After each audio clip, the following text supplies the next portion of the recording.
Hello and welcome to AP European History. I'm Jessica Drogos and I teach AP European History first period. A little bit about who I am is that I received my Bachelor of Arts from Loyola University of Chicago with a major in history and a minor in political science.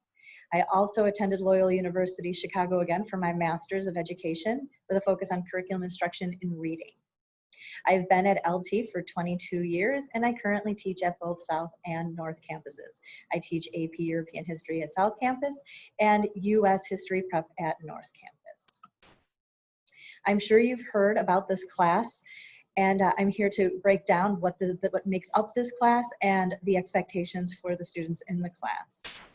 Overall, the goals of AP European History are to prepare students for the AP European History exam, as well as developing a strong foundation for the rest of their academic career.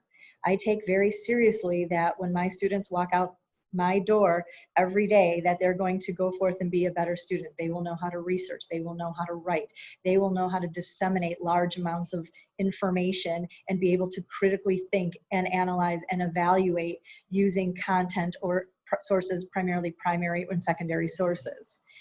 Also, through College Board's curriculum, this is all done through the lens of these three major historical thinking skills of causation, comparison, and continuity and change over time. As you see in European history, there are quite a few themes.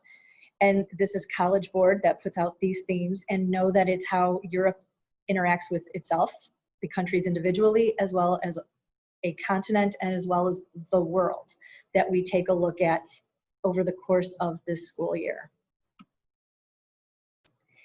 In regards to activities in the class, I understand at this time how different school is looking. So I'm trying to replicate the classroom experience while in remote learning.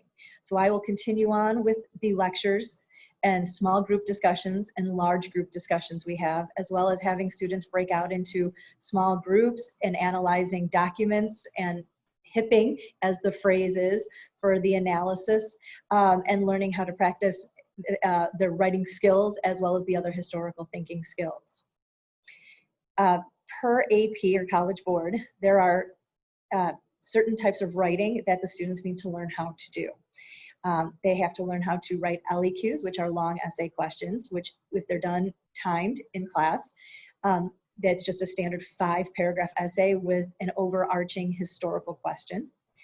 DBQs, which are document-based questions, which require students to analyze 7 documents, incorporate and support those 7 documents within an analytical historical argumentation 5-paragraph essay.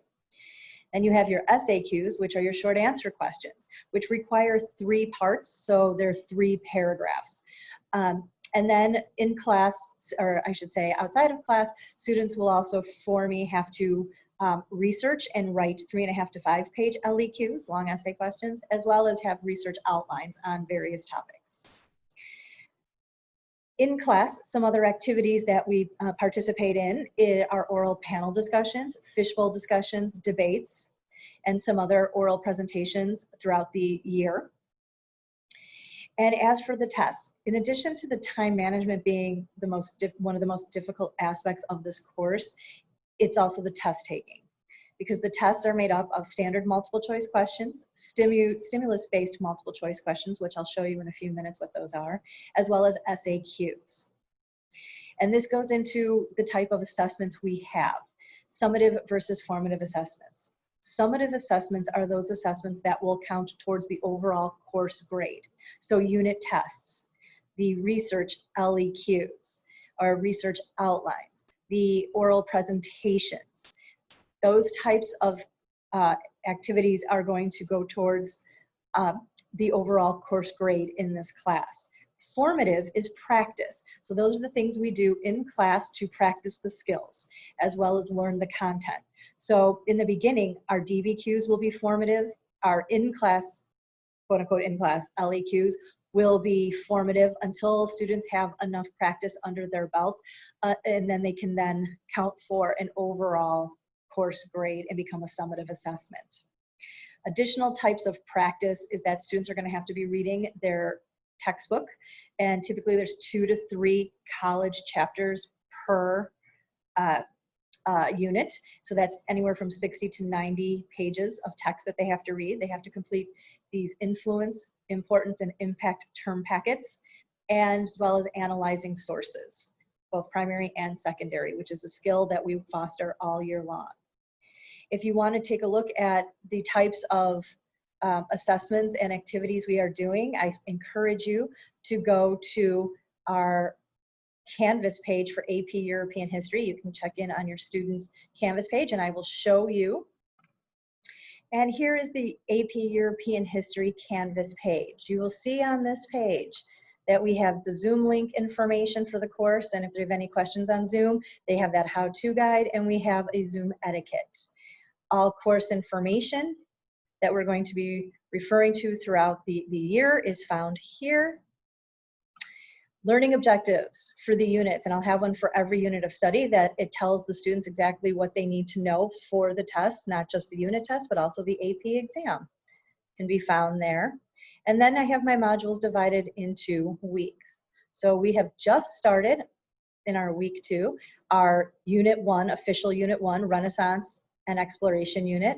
Students will always have the unit schedule that has the assignments and when things are due and what we're doing in class on this day.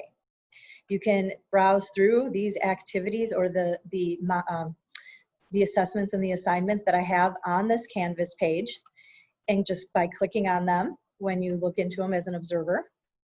And you can see what we've been working on in European history.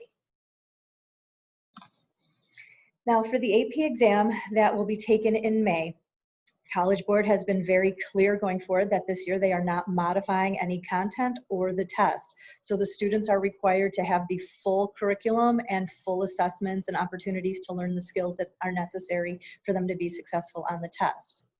So the AP European History exam is made up of 55 stimulus-based multiple choice questions, 3 short answer questions, 1 document-based question, and 1 long essay question that the students have a choice of writing on.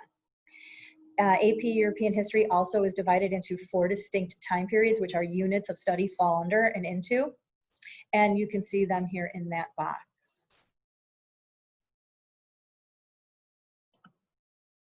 As I said earlier, I was going to show you an example of a stimulus-based multiple choice question. Here you see that there is a painting, it's the School of Athens, and there are 3 multiple choice questions that are tied to that stimulus of the painting. Stimulus-based multiple choice questions, for every stimulus, there are typically 3 to 5 questions that gain in difficulty and analysis as they go. So the first one might come directly from the stimulus, whereas 2 and 3, you have to use your prior knowledge or outside information as well as the stimulus to figure out the answers. This is an example of a short answer question that students would have to respond to. And we practice these in class frequently as well as on every unit test they are there. And here is an LEQ, a long essay question. As you see, it's an overarching prompt about European history, and it requires a 5-paragraph essay to complete. The one thing I can't show you on this presentation are the DBQs, which are the 7 documents. Every unit, we will be working on DBQs, so your students will have ample practice in learning how to write DBQs. If you have any questions about the course, about the test, or about the progress of your student, please feel free to email me at jdrogos@lths.net. Thank you.